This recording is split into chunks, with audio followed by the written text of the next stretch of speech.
Hello everybody, welcome back to another video on the GM channel. Today's video is pretty different from what I usually make. I have a video for all my fellow data nerds out there. I'm finally going to be debuting to the world my Monstercat discography binge sheet. This is pretty much exactly what it sounds like. On May 2nd, 2020, I began to binge every single song on Monstercat. I ended it around June 2020, and I've been keeping it up to date until the last song of 2020 on Monstercat. And this is exactly what it looks like and sounds like. I have every single song on Monstercat on this sheet up until the Protostar remix of Us Against the World by Darren Styles, and I have all of the data to show for it. I also want to mention I am fully aware how messy this entire sheet is. You know, this is the easiest way for me to do it, so don't judge me too hard. So basically, I have every single month averaged, I have every single EP averaged, I have every single compilation averaged. And I'm planning on doing a bunch more with this data that I haven't gotten around to yet.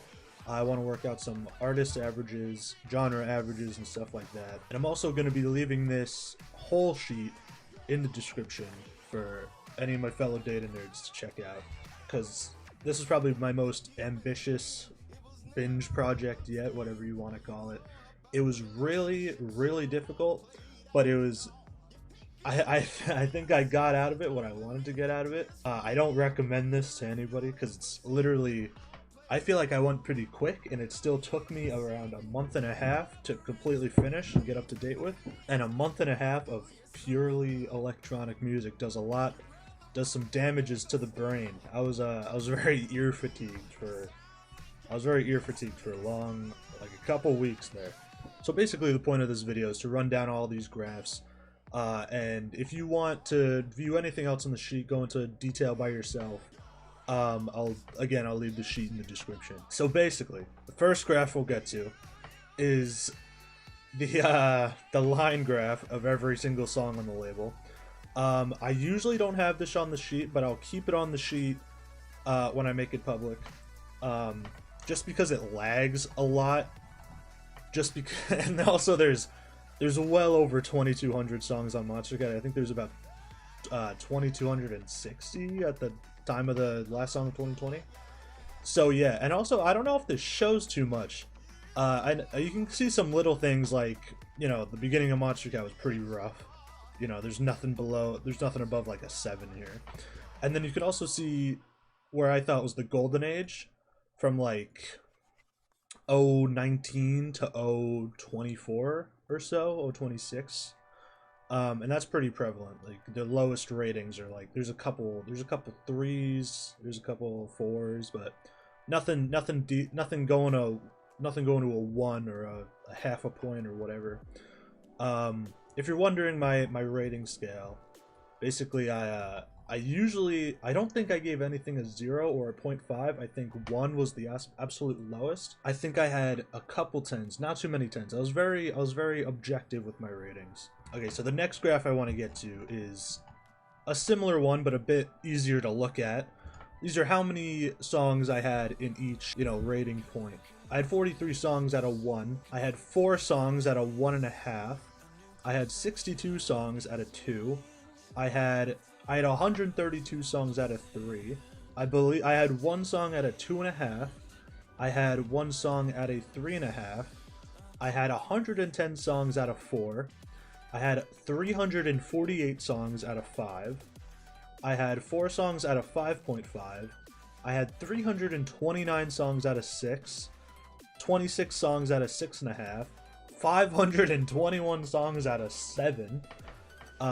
71 songs at a 7.5, 358 songs at an 8, 72 songs on an 8.5, 110 songs at a 9, 28 songs at a 9.5, and 24 songs at a 10.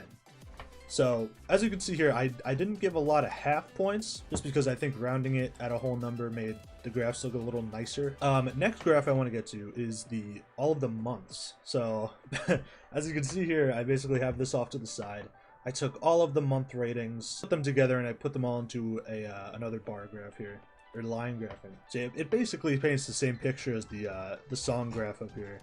You can see, you know, the rough start and then slowly graduating to the golden age that I was talking about, and then kind of pretty consistent until 2020, even though the end of 2020 is looking kind of rough. But you know, something interesting that I also found was that December was actually like the best months on Monstercat on average. You know, there's like the highest month I have here is 7.6, and it was in December 2016, which was I found surprising, because that I don't really consider that to be the golden age. That's around 030, and I think the golden age ended around like 025, 024. So that's what I found interesting. I also found interesting that December 2020, maybe I have some recency bias or whatever, but December 2020 was the worst month for me since, you know, December 2013. That's pretty wild. And then I have the same thing in another graph that's a bit easier to look at. It's in a dot graph, so you can kind of pinpoint everything here. Next is the EPs and LPs chart. This one is also, you know, I also have that in a scatter chart, but this, you can basically see every LP. You know, I haven't ranked anything below a 2.166. That's good. Keeping it Surreal EP, which I think is the worst EP on Monstercat on average. And then, you know, we have the high points here. We have the Prelude EP, the Victory EP, and then Temple Inward, which I think are the 3 best EPs on Monstercat. And then the EP LP scatter chart, which paints the same picture, just a bit easier to look at once again. And next up we have the full-length compilations charts, which is everything from 01 launch week all the way to Instinct Volume 5. I haven't done the past couple compilations just because I haven't compiled all the data yet. I'm thinking of doing something else for the compilations here. I will definitely still have the graph, but I'm thinking of recompiling the compilation data, so take this with a grain of salt. You know, it paints similar picture to the song in the month charts. Bit of a rough start, and then golden age is up here. Like the 5 best albums I think are all up here on this little mountain peak right here. And then something I found pretty interesting and funny was that once the Instinct Uncaged compilations began, it becomes very rocky. Because if you've watched my channel for a while, I'm not the biggest fan of Uncaged, but I am a solid fan of Instinct most of the time. And I also have the same thing in a scatter chart, of course I do. And then I have the years, every year average. And you can see 2011 by far the worst. And you know, the best one, 2015, 2016's up there, 2014's up there, you know, golden age years. And then I think 2017, 2018, 2019, pretty, you know, pretty average. Then I have the same thing in a line graph, kind of boring, but, you know, for consistency's sake, I kept it. Slowly, I'm going to be ranking every single month. You can get an idea of why the averages are the way they are. So yeah, that's pretty much, I think that's pretty much all I have to show. I am gonna do something real quick here for a second. I'm gonna sort it by lowest rating to highest rating, so you can kind of get, I guess you can kind of get like a full label ranking, kind of, sort of. So these are all my ones. It's in chronological order, so it's not going to be, you know, an exact ranking, but these are all of my ones. I have a decent amount of ones, and then, you know, you can go through all of these by yourself. I'm not going to go through every single one, obviously, but,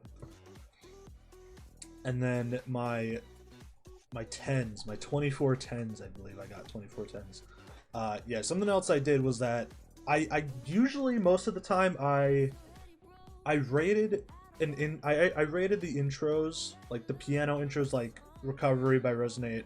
I rated those if they felt like full songs, I guess. I did leave out just like the white noise kind of intros, the 30-second like riser intros, like Awake intro and Alderheim and The Night's Always Watching.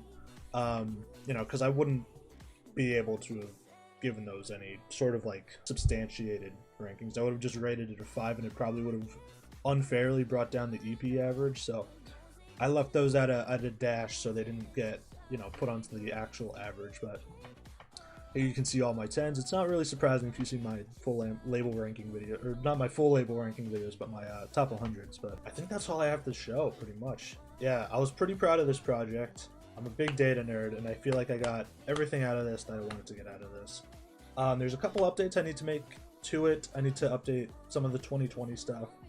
So, you know, everything in 2020 won't be in this video, but it will be once I make the sheet public. So yes, that is all I want to show, I think. Yeah, thank you guys for watching. I hope you guys have fun going through the sheet, because it took a while to make, but it was pretty fun. Yeah, thank you for watching. Goodbye.